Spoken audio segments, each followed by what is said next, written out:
కూడా చంపేస్తారా ఉంటున్నారు కదా, ఎందుకు అంత బాధ అవునయ్యా, నా మీద కూడా ఉందా?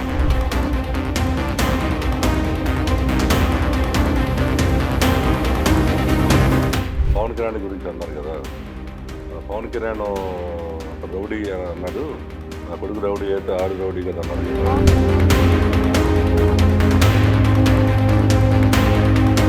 మా అబ్బాయి గారు క్రిమినల్, ఈ నాగరాజు క్రిమినల్.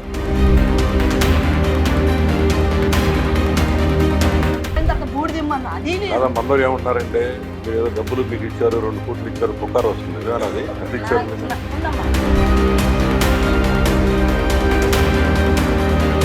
వెళ్ళిపోయి ఉంటున్నా కాదమ్మా, ఇప్పుడు అసలు మన జరిగిపోయింది.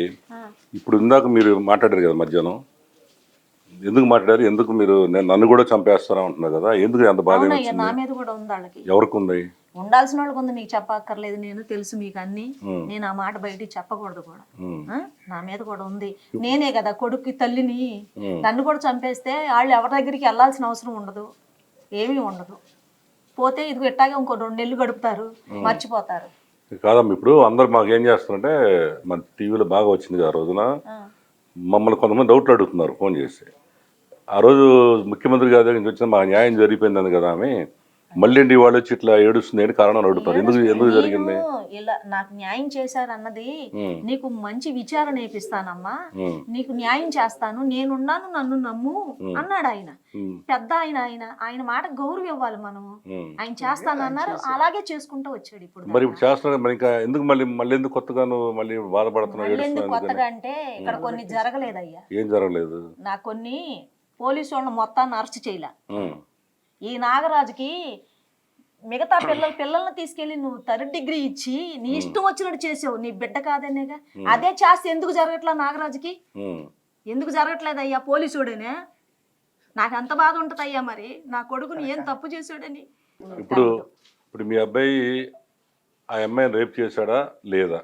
మొన్న మీడియాకి ఇచ్చింది కావిడ, ఏమని? ఆ పిల్ల ఇచ్చిందిగా. ఇదన్నీ అవాస్తవాలు, మా నాన్నకు తెలవక వెళ్ళిపోయి కేసు పెట్టారు, తర్వాత 9 ఏళ్ళు 8 ఏళ్ళలో జరిగింది. చుట్టమేనండి, మా చుట్టమే. ఇప్పుడు ఆ అమ్మాయి చెప్పుకుంది వచ్చి, ఎందుకు మమ్మల్ని ఇలా అల్లరి చేస్తున్నారు, చచ్చిపోయిన వెనకాల కూడా ఎందుకు పడుతున్నారు, ఇది మీకు న్యాయమా అని అడిగింది. మరి మా వాడు రేప్ చేస్తే ఇవాళ ఎందుకు చచ్చిపోతాడు ఇక్కడ? ఈ పాటికి జైల్లో ఉంటాడు కదా. మరి పోక్సో కేసులు అన్నీ తెలిసి కొన్ని తెలవకొని ఇలాంటి వాళ్ళు పెట్టడం మూలంగానే వాళ్ళు 20 ఏళ్ళు పడుతుంది వాళ్ళకి. ఏది నిజంగా మీరు తెలుస్తున్నారా? అసలు తెలుసుకుంటున్నారా? 15 ఏళ్ళ వాళ్ళు చేశారు అంటే వీడికి ఎన్ని ఏళ్ళు? అన్యాయంగా మనం నిందలేస్తున్నాం అన్న బాధ తప్ప వేరే వాళ్ళ మీద నాకేం విరోధం లేదు. నేను పవన్ కళ్యాణ్ గారిని నేనేం మాట్లాడలా. ఏమన్నారంటే ఆయన ఏమంటాడు పద్దాక, ఓ క్రిమినల్కి మీరు ఎందుకు మద్దతు ఇస్తున్నారు, పోయినోడిని పోనీయండి అని అంటున్నాడు. అలా ఎలా మాట్లాడుతున్నాడు? సరే అమ్మా, మన ఛానల్ పవన్ కళ్యాణ్ దగ్గరికి వెళ్తుంది, వారికి ఏం చెప్తా నువ్వు చెప్పు రామ్మా. నేను ఒకటే చెప్తున్నానయ్యా, ఇది ఇందులో దాచుకోవాల్సిన లేదు. మేము వాడేంటంటే పవన్ కళ్యాణ్ ఫ్యాన్స్, కుర్రోడు కాబట్టి ఫ్యాన్స్. అంతేగాని ఏనాడు నీ కారు ఎక్కి గాని నీ కుర్రోళ్ళు వెనకాల ఎక్కి గాని వెళ్ళలా. అలాంటి వాడిని పట్టుకుని మీరు అధికారం ఉందని చెప్పేసి మీరు వాడు అలా ఇలా అని ఒక అమ్మాయి పెట్టిన కేసు దాన్ని తిరగతిప్పి 30 సార్లు దాంట్లో ఏదొస్తే అది పట్టుకొని మీరు ఇలా మాట్లాడుతున్న న్యాయం కాదయ్యా, నిజ నిర్ధారణ తెలుసుద్దని చెప్పాను. మీరు పవన్ గారు చెప్పుకోండి, ఇప్పుడు ఏం చెప్తారో. ఆయన అన్నది ఎందుకు అన్నారా, రిక్వెస్ట్ చేసుకుంటారా, ఏం చేస్తారు చెప్పండి. ఇంకేముంది, చేశారు కదా అయ్యా, మొన్న చేశారు, నిందలేశారు. ఆ నిందలు నిజమయ్యే రోజులు వస్తాయి అయ్యా. ఇప్పుడు అమ్మాయి మీతో మాట్లాడదు ఈ రోజు కూడా మాట్లాడుద్ది. మీరు ఒకసారి ఫోన్ కొట్టండి, మాట్లాడదు. ఎందుకంటే సమాజానికి తెలియపరచాలి. మనం చేస్తుంది ఏంటంటే, ఆ అమ్మాయికి 2 పిల్లలు, పెళ్ళైపోయింది, భర్త ఉన్నాడు. ఈ విషయాల్లో గబుకుని మొన్న బాధ కలిగి అమ్మాయి వచ్చి మాట్లాడింది. లేకపోతే ఎంతమంది ప్రజలకు తెలుసుద్ది అయ్యా ఆ విషయం. ఇంకా మా వాడిని తప్పుడోడు అనుకుంటారు కదా. ఇప్పుడు అమ్మా నువ్వు బాధపడద్దు. ఇప్పుడు ఒకటే మన #1 న్యూస్ ఛానల్ తరపు నుంచి మనం ఈరోజు అసలు వాటి నిజం తెలుసుకుందామని వచ్చాం. మరి పవన్ కళ్యాణ్ గారి చుట్టూ ఎవరైతే ఉన్నారో వారికి తెలియపరచండి. ఏంటి ఇక్కడ ఈ అబ్బాయి క్రిమినల్ 2-3 సార్లు అన్నారు. ఆ అమ్మాయి ఏమో సాక్షాత్తు ఒక మీడియాలో మాట్లాడుతూ లైవ్లోకి వచ్చి, నన్ను అతను రేప్ చేయలేదు, ఆ రోజున మా వాళ్ళే తప్పుడు కేసు పెట్టారు, నేను మా బాబాయ్ ఆయన చాలా మంచోడని క్లారిటీగా చెప్పింది. ఎవరు? ఆ అమ్మాయి. ఇప్పుడు తల్లి కూడా చెబుతుంది, వీళ్ళందరూ చెబుతున్నారు. అయితే ఇప్పుడు మరి పవన్ కళ్యాణ్ గారికి ఎవరైతే ఆ చుట్టుపక్కల ఎవరైతే ఉంటారో మహానుభావులు, మీరు వివరంగా చెప్పండి ఆయనకి. ఇప్పుడు ఆయన బ్యాడ్ అవుతున్నాడు కదా. ఇప్పుడు సామాన్యులందరూ లో కూడా ఆయన తప్పుడు సమాచారం తెలుసుకుని అంటున్నారో నిజం తెలుసుకుని అంటున్నారో అర్థం కాక అసలు ఈ తల్లి ఏడిపోయింది, ఆ పిల్ల ఏమో నాయా నేను పెళ్లి చేసుకొని హ్యాపీగా నేను ఎక్కడ ఉంటున్నాను, అసలు నన్ను రేపు చేయలేదయ్యా అని చెబుతుంది ఆ అమ్మాయి. మరి వాళ్ళ ఆయనకే సమాచారం ఇస్తున్నారో చుట్టుపక్కల ఉన్న వాళ్ళు ఒకసారి మీరు గమనించండి. రేపు మీ ఇంట్లో ఇదే చేస్తారా మీరు? మరి ఆ ఆవేదన చూసి ఆ బాధ చూసి వాళ్ళ నెంబర్ 1 ఛానల్ మేము వెతుక్కుంటూ వచ్చి వాళ్ళు ఎక్కడో మారుమూల ప్రాంతాన వాళ్ళు ఉన్న ఇక్కడికి వచ్చి మేము వాళ్ళ నిజం తెలియజేయడానికి మాత్రమే వచ్చాము వాళ్ళ. దయచేసి ఇది రాజకీయ పరంగా ఎవరు ఆలోచించొద్దు. ఆ కుటుంబ ఆవేదన, ఆ తల్లి ఆవేదన చూసి మేము ఇవాళ వంగవీటి మోహన్ గారి ఇవాళ జయంతి కార్యక్రమం సందర్భంగా మేము అల్లూరి సీతారామరాజు గారు జయంతి సందర్భంగా వాళ్ళ అనేక కార్యక్రమాలు చేసి ఈ తల్లి ఆవేదన చూసి మేము పరిగెత్తుకుని మేము అందరం మా టీం అంతా ఇక్కడ రావడం జరిగింది. మాతో పాటు మురళీకృష్ణ నాయుడు గారు, మరి అట్లాగే నవరంగ మాకు ఎప్పటి నుంచో సన్నిహితులు 20-10 సంవత్సరాలుగా వంగవీటి మోహన్ గారి ఆశయాలు సాధన మేము అందరం పనిచేస్తున్నాం. మా ఛానల్ వాడి వాళ్ళ సామాజిక చేతులు సామాజికస్తులు అంటే నిజంగా సామాజిక న్యాయం జరగాలని మేము వాడి మూలం ఎత్తుకుంటూ వచ్చాం. మొట్టమొదటి మన ఛానల్ని ఆ రోజు వీళ్ళ నాగేశ్వరరావు గారు మన దగ్గర రావడం, అన్న ఇట్లా ఎవరు కూడా దీన్ని చూపెట్టట్లేదంటే మన ధైర్యంగా ఆ రోజు చూపించాం. మాకు కూడా ఏమైనా ఒత్తిళ్ళు వచ్చినాయి, మీరు ఎందుకు చూపిస్తున్నారు, ఇది నిజమా, ఎక్కడో బతికే ఉంటాడు కదా, మీ మీద కూడా యాక్షన్ తీసుకున్నాను, ఏమేమి తీసుకున్నాయా ఆవేదన తెలియపరుస్తూ ఉన్నాం. మరి నిజంగా వాళ్ళ సమాజానికి తెలిసిపోయింది, అరెస్టులు కూడా జరుగుతున్నాయి. మరి సాక్షాత్తు వాళ్ళ ముఖ్యమంత్రి గారేమో ఏమని పిలుచుకొని అమ్మ దగ్గర కూర్చొని గంట మాట్లాడారు. మరి పవన్ కళ్యాణ్ గారు ఎందుకు ఇట్లా మాట్లాడుతున్నారో అర్థం కావట్లేదు మాకు. ఆ చుట్టుపక్కల ఉన్నవాళ్ళు ఎవరైనా సరే దయచేసి నిజం వారికి చెప్పండి. మళ్ళీ ఆయన ఉప ముఖ్యమంత్రి గారు ఎన్నో పనులు ఉంటాయి ఆయనకి, నిజం చెబితే ఆయన నిజమే మాట్లాడతారు. కాబట్టి కన్ఫ్యూజన్గా ఉంది. ముఖ్యమంత్రి గారేమో న్యాయం చేస్తారంటారు, పవన్ కళ్యాణ్ గారేమో అది క్రిమినల్, వాటిని మేము పలకరించడం అంటారు. ఈ తల్లి ఏమో బాధపడి ఏడుస్తుంది. ఇవాళ మళ్ళీ ఆ ఆవేదన చూసి మేము పరిగెత్తుకుని వచ్చాం నిజం చెప్పాలని. కాబట్టి ఇప్పుడు ఏంటంటే ఆ అమ్మాయి ఎవరైతే ఉందో ఆ అమ్మాయి డైరెక్ట్గా చెప్పింది వాళ్ళ బ్రహ్మనాయుడు ఆ టీవీలో, ఆ రోజు పవన్ అయిన టీవీలో. అయినా ఆ తర్వాత కూడా 2 సార్లు ఆయన చేత మాట్లాడించారంటే పవన్ కళ్యాణ్ గారు దయచేసి మీ ఎవరైతే మీ చుట్టుపక్కల చెబుతున్నారో ఒకసారి మీరు ఇంపార్టెంట్ సమాచారం, కుటుంబం, సామాన్యుని కుటుంబం మీద మనం మాట్లాడేటప్పుడు, ఒక ఆడపిల్ల మీద మాట్లాడేటప్పుడు ఆయన పక్కన ఉన్నవాళ్ళు దయచేసి ఆయన సరైన సమాచారం ఇవ్వాలని కోరుతున్నాం. ఇంకేంటమ్మా ఇప్పుడు 24-25 ఏళ్ళోడి మీద ఎతికి ఇలాంటివి చెప్పి చచ్చిపోయి కొడుకు చచ్చిపోయి నేను బాధపడుతుంటే నా కొడుకుని ఎంత దారుణంగా చంపారు అది పట్టించుకోవట్లా. నేను అడిగింది ఏం అడిగాను, మిమ్మల్ని ఏమన్నా జైలుకి వేయమన్నానా, ఉరిశిక్షలు తీయమన్నా, నేనేం అడగల. నా కొడుకు ఎంత బూడి తీస్తే నేను ఎప్పుడనేది చేసుకుంటా కార్యక్రమాన్ని, అది ఒకటేగా మిమ్మల్ని నేను అడిగాను. ఇప్పుడు మీరు దాచి ఏమన్నా ఇచ్చేసానా నేను? కాదమ్మా, మీరు చంద్రబాబు గారిని కలిసినప్పుడు మీకు ఏం న్యాయం చేస్తున్నారు చెప్పండి, నిజం చెప్పండి క్లారిటీగానే చెప్తున్నాను. మాకు నీకు అమ్మ నీకేం న్యాయం కావాలన్నాడు, నాకు వాళ్ళకి సరైన శిక్ష అయ్యాలయ్యా అన్నా. నేను సరేనమ్మా, నేను మంచి సిట్టుని పంపిస్తాను, కరెక్ట్ గా నేను అది సవ్యంగా చేపిస్తాను అని చెప్పాడు ఆయన. ఇంకా అంతకు తప్ప నాకేం చెప్పలేదు. అదే న్యాయం జరిగిందని చెప్పి నేను చెప్పుకున్నా. ఇప్పుడు పంపించారు కదా, పంపించారండి, బాగానే చేశారు. కానీ కొన్ని మాత్రం వీళ్ళు మాఫీ చేస్తున్నారు. ఏది ఇంతవరకు 2 నెలలు అయిపోయింది, బూడిది ఎతకటం, ఎముకలు తెత్తం ఎంతసేపు అయ్యా, కొద్దిగా కొంచెం సేపు తర్వాత ఏం పైన ఉందంటారు, కొంచెం సేపు ఏమో శ్మశానంలో ఉందంటారు.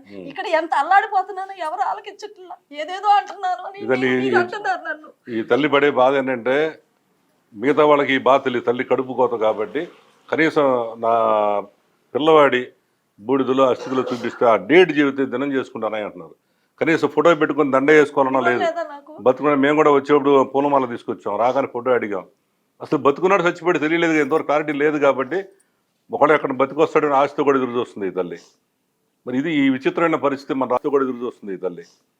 మరి ఇది ఈ విచిత్రమైన పరిస్థితి మన రాష్ట్రంలో. మరి ఇంత మంచి గవర్నమెంట్ ఉందని, తర్వాత మరి వాళ్ళ కూడా జనసేన పార్టీకి వాళ్ళ కొడుకు కూడా అభిమాని, మేము కూడా దానికే ఓట్లు వేస్తామని వాళ్ళ నవరంగ్ గారు చెప్పారు, నాగేశ్వర గారు చెప్పారు, గెలిపించుకున్నామన్నారు. దయచేసి ఆ త్వరగా అసలు చనిపోయిన చేయడని చెప్పండి. ఎదురుగా వాళ్ళని అరెస్ట్ చేశారు, శిక్ష పడేది లేదు, తర్వాత సంగతి. ఇప్పుడు తక్షణమే ఆమె రిలీఫ్ కావాల్సింది ఏంటంటే, అంతే కదమ్మా, కనీసం అతను ఎప్పుడు చంపేస్తారు డేటు, ఆ బూడిదో లేకపోతే ఇస్తే అస్థిలు కలిపి శాస్త్రం ప్రకారం అతను ఆత్మశాంతి కలగడం కోసం ఈ కుటుంబ సభ్యులు మొత్తం కూడా ఈ తీవ్రమైన బాధలో ఉన్నారు. కాబట్టి ఫస్ట్ సిట్టు వాళ్ళు తేల్చాల్సిందంటే ఆ శిక్షల సంగతి, తర్వాత సంగతి. ఫస్ట్ ఆ డేట్ రిలీజ్ చేయండి దయచేసి, దాని ప్రకారం వాళ్ళు కార్యక్రమాలు చేసుకుంటారు. అంతే కదమ్మా, అంతేగా. ఇంకేమైనా చెప్పదలుచుకున్నారు మీరు ముఖ్యమంత్రి గారికి? ఏమన్నా ఏమీ వద్దు, అందరూ నాకు సమానమే. ఇప్పుడు పవన్ కళ్యాణ్ గారు కానీ సీఎం గారు కానీ ఆయనకి తెలవక మధ్యవర్తులు చేసిన పనులకి ఆయన ఏదో అన్నారు పెద్ద ఆయన. నేను దాని గురించి బాధపడతలే. న్యాయం తెలుసుకో అయ్యా, నిజ నిజాలు తెలుసుకో అయ్యా, వాళ్ళు చెప్పిన మాటలు వినమాకయ్యా, నిజం తెలుసుకోమన్నానే కానీ నేను ఇంకేం అడగలేదు. అంతవరకేనయ్యా నేను అడిగింది. వీళ్ళు ఏదేదో కల్పించి చెప్తున్నారు. అందరూ ఇది అదే అని చెప్పేసి వచ్చిన వాళ్ళు కూడా ఉన్నారు మా దగ్గరికి. మేము వాటికి అమ్ముడు పోలేదయ్యా, మాకు అసలు అవసరం లేదు కూడా. నా బిడ్డని చావు బతుకుల మీద ఉన్న చూపించమని అడిగి అప్పుడు లేదు, చచ్చిపోయిన తర్వాత బూడిదిమ్మన్నా అది లేదు. అందరూ ఏమంటున్నారంటే మీరు ఏదో డబ్బులు మీకు ఇచ్చారు, 2 కోట్లు ఇచ్చారు, పుకారు వస్తుంది. నిజమేనా అది? ఎంత ఇచ్చారు? ఉండమ్మా, నాకు డబ్బులు ఇస్తే నా అకౌంట్ ఉంది చూసుకోమనండి, లేకపోతే నా ఇల్లు ఉంది సోదా చేసుకోమనండి. నేను ఇప్పుడు 2 నెలల నుంచి అక్కడక్కడ ఉంటున్నా, నాకేది ఇలాంటి మాటల. ఇప్పుడు ముఖ్యంగా గమనించాల్సింది ఏంటంటే ఈమె ఎక్కడ మారుమూల ప్రాంతంలో ఒక చిన్న ఇంట్లో, ఇది కూడా కాదు వీళ్ళ ఇల్లు, ఇది నవరంగ్ గారి ఇల్లు, ఒక చిన్న ఇంట్లో ఆమె నివసిస్తుంటే ఎవరు కాడు ఇష్టం వచ్చినట్టుగా వాళ్ళకి సెటిల్మెంట్ అయిపోయిందంట, 2 కోట్లు వచ్చినాయి, 3 కోట్లు వచ్చి వాళ్ళు ఇష్టం వచ్చినట్టు కోట్లు మాట్లాడుతున్నారు. ఈమె పరిస్థితి ఇట్లా ఉంది ఈ రకంగా. ఒక పిల్లడు పోయిన బాధలో ఏముంటే మీ ఇష్టం వచ్చినట్టుగా ఇన్ని కోట్లు ఇచ్చారు, అన్ని కోట్లు ఇచ్చారని ఇవాళ ఆమె సంతోషంగా ఉండాల్సిన పరిస్థితి. రెండోసారి మళ్ళీ ఎందుకు ఆమె ఇవాళ రోడ్డు ఎక్కుతుందని చెప్పండి. కాబట్టి దయచేసి ఇలాంటి ఈ తప్పుడు ప్రచారాలు, ఇలాంటి ఆరోపణలు దయచేసి మీరు మానండి. పవన్ కళ్యాణ్ గారిని మాత్రం ఏమనుకోవద్దని చెప్పండి. నేనేమన్నా తెలుసో తెలియకో మాట్లాడితే అయ్యా నాకు న్యాయం చేయమని అడుగుతున్న అందరినీ కూడా నాకు ఆ బోర్డు తెప్పించండి. ఏడేడు చనిపోయారో చెప్పండి చెప్పండి అంతేనా? నాకు అంత తెలివి లేదు, చదువుకున్న దాన్ని కాదు, ఏం మాట్లాడాలన్నా కానీ మీరు ఏమనుకోవద్దు అయ్యా. నవరంగ తప్పు కాదు, ఎందుకంటే నేనే చెప్పండి. పవన్ కళ్యాణ్ గారిని ఒక మాట అనడానికి మేము సిద్ధంగా లేము. మేము ఫస్ట్ చెప్తున్నాం, మళ్ళీ చెప్తున్నాం, మళ్ళీ చెప్తాం. ఎన్నైనా అనుకున్నాం. ఆయన మాకు మన ఫ్యామిలీస్ లో ఆయన బిగ్ బ్రదర్. తెలిసో తెలియక అన్న కొడతాడు, తిడతాడు, 4 మాటలు అంటాడు, తర్వాత నిజం తెలుసుకున్న రోజు వస్తాడు అంతే. అది మేము అసలు సెక్షనే లేదు అసలు. అది ఈరోజు మన వీళ్ళ ఆవేదన వీళ్ళకి ఉంది. నవరంగ్ గారు కూడా ఏం చెప్తున్నారంటే వాళ్ళు తెలుసుకుంటారు, నిజం తెలుసుకుంటారు, ఈ కుర్రాడు క్రిమినల్ కాదు, ఆ తప్పుడు సమాచారం ఏదో వారికి అందింది. ఈరోజు కూడా మరి ఆయన ఎంత అభిమానం ఉందో చూడండి పవన్ కళ్యాణ్ గారు అంటే. అది కులపరంగా కావచ్చు, లేదా సినిమా పరంగా కావచ్చు, లేదు వ్యక్తిగతంగా పవన్ కళ్యాణ్ గారి అభిమానం కావచ్చు. మరి ఈ రకంగా ఇంత అభిమానం పవన్ కళ్యాణ్ గారు మీ మీద ఉందంటే ఒకసారి డైరెక్ట్గా ఆయన చెప్పింది మీరు అన్నారు. ఏమన్నా కానీ పర్వాలేదు, ఆయన మమ్మల్ని క్రిమినల్ అన్నా పర్వాలేదు అన్నారంటే మరి మీ మీద ఎంత అభిమానం ఉందో చూడండి. దయచేసి పవన్ కళ్యాణ్ గారు తప్పు కాదు, మేము కూడా ఆయన ఏమంటలా. ఆ చుట్టుపక్కల ఉన్న వాళ్ళు ఎవరు ఉంటారో ఆయన పిఏలో లేకపోతే సరౌండింగ్లో వాళ్ళు నిజం తెలియపరచండి.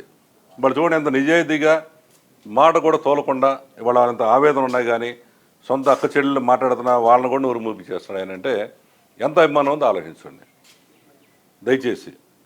ఇవాళ ఎందుకంటే క్రిమినల్ అంటే కాదని చెప్పి అక్కడ అమ్మాయి చెబుతుంది, సాక్షాత్తు తల్లి చెబుతుంది, కేసులు చెబుతున్నాయి కొట్టేశారని, అట్లాగే మెడికల్ రిపోర్ట్స్ జరుగుతున్నాయి, రేప్ జరగలేదని. మరి అంత బాధ కూడా దిగమించుకున్నారంటే నిజంగా హెడ్స్ ఆఫ్ నవరంగ. నీకు ఒక విషయం, మా అబ్బాయిని చంపేసామని మేము ఇంతసేపు మాట్లాడుతున్నాను, మమ్మల్ని ఆపమంటున్నారు కదా, మరి ఆయన అసలు ఏం మాట్లాడుతున్నాడు మాకు అసలు తెలియటం లేదుగా. అసలు ఏడి అసలు చేశానని ఇంతవరకు ఒప్పుకున్నాడా? ఇంతవరకు ఒప్పుకోవట్లా. ఈ పెద్దలందరూ ఏం చేస్తున్నారు? మేము బయటికి వెళ్ళలేని వాళ్ళం కదా. లేదమ్మా, సిట్టు విచారణ బాగా చదువుతుంది, అందరూ మంచి గట్టి ఆఫీసులు వేశారు. ఆల్రెడీ ఇప్పుడు నాకు తెలిసి 5-6 అరెస్ట్ చేసినట్టు. 4 వెళ్ళిపోయారు ఆల్రెడీ, ఇంకా 2-3 ఉన్నారు, వాళ్ళు కూడా వెళ్తారు. అంటే ఇప్పుడు ఏం చేస్తున్నారంటే ఈ కేసులో వాళ్ళే కన్ఫ్యూజ్ గురి చేసి జరగాల్సిన న్యాయం జరగకుండా దాన్ని కొద్దిగా ఇది చేస్తున్నారు. అలా జరగకుండా ఉండాలంటే మనం కొద్దిగా మీడియాకి ఇట్లకి దూరంగా ఉన్న ఆలోచనతో ఉన్నాం. అదంటే మన ఫ్యామిలీ ఛానల్ కాబట్టి. మరి వాడు ఎందుకు సడన్గా ఎందుకు అన్ని ఛానల్స్ వాళ్ళందరూ కూడా అవి దొరికినాయి ఇవి దొరికినాయి అనేసరికి బరస్ట్ అయిపోయింది. ఏం దొరికినాయి నిజమేనా? అక్కడ దొరికినాయి, అది ఇంకా ఫోరెన్సిక్ ల్యాబ్ పంపించింది కదా తెలిసింది. అదే ఇప్పుడు ఏంటంటే కనీసం అసలు ఆ అబ్బాయి సాయి కృష్ణ అనేవాడు బతుకున్నాడా లేదా? First number 1. ఒకవేళ చనిపోతే ఆ అస్థికలు ఎక్కడ ఉన్నాయి, ఆ బూడిద ఎక్కడ ఉన్నాయి? కనీసం ఆ ఏదో స్టేషన్ పైన దొరికినాయి అంటున్నారు, అయ్యన్న ఎవరై? మరి మొన్నటి వరకేమో బస్ స్టాండ్లో అనాథ శవంగా అన్నారు, వాడి ఏజ్ చూస్తున్న 45 ఏళ్ళు అని రాశారు. మరి ఇప్పుడు ఆ తల్లి ఆవేదన ఏంటి అసలు? కనీసం ఇప్పుడు సిట్ చేసి కూడా దాదాపు 10 రోజులు అవుతుంది కాబట్టి ఒక్క క్వశ్చన్ కూడా రాబట్టలేకపోయారా? కనీసం డేట్ చెప్పండి. ఇదే ఆ తల్లి పదే అడుగుతుంది. మిగతా విచారణ ముఖ్యమంత్రి గారి మీద నమ్మకం ఉంది, వాళ్ళు నమ్ముతున్నారు. పవన్ కళ్యాణ్ గారు అయితే వీళ్ళ ఆవేదన ఒకటే ఏంటంటే తప్పుడు సమాచారంతో ఆయన మాట్లాడుతున్నారు, దయచేసి తెలుసుకోమని రిక్వెస్ట్ చేస్తున్నారు. త్వరగా ఈ కేసు విచారణ జరిపి దోషులకు శిక్ష పడాలి. ముందైతే తక్షణమే చనిపోయిన డేటు, ఆ బూడిద అస్థికలిస్తే వాళ్ళ కార్యక్రమాలు చేసుకున్నా తెలియజేస్తున్నాను. ఇది ఈరోజు వడ్డేశ్వరం నుంచి నంబర్ 1 న్యూస్ డైరెక్ట్గా వాళ్ళ తల్లిని వాళ్ళ కుటుంబం మొత్తాన్ని మనం కలిసి ఇక్కడ వాళ్ళని మనం కూడా ఆదరించి వాళ్ళు పలకరించి నిజాలు మనం తెలుసుకోవడం జరిగింది. చూస్తూనే ఉండే నంబర్ 1 న్యూస్. నిజాలు మనం నిర్భయంగా చెప్పడమే మన ముఖ్య ఉద్దేశం. అట్లాగే ఈ కుటుంబం మీద అనవసరంగా వీళ్ళు డబ్బులు తీసుకున్నారు, కోట్లు తీసుకున్నారు అనే వాళ్ళకి కూడా సమాధానం ఇదే. ఎందుకంటే మేము డైరెక్ట్గా ఈ ప్రాంతంలో ఉండాల్సిన పని లేదు కదా. వీళ్ళు అక్రమంగా ఆ డబ్బుగానే వచ్చేది వీళ్ళు సంతోషంగా ఉండి ఎక్కడో సిటీలోనే బ్రహ్మాండంగా ఉండి కారులో తిరగాల్సిన పరిస్థితి కదా. వాళ్ళ అన్నదమ్ములు వాళ్ళ కుటుంబం అంతా ఏకమయ్యి వాళ్ళు ఆ రోజు చెప్పినట్టుగానే మాకు ఎవరు సహాయం అవసరం లేదు, మా కుటుంబమే మేము పోరాడుకుంటున్నారు అదే మాట ప్రకారం వీళ్ళందరూ ఇప్పుడు దాకా కూడా నిలబడ్డారని తెలియజేస్తున్నాం. Okay, thank you.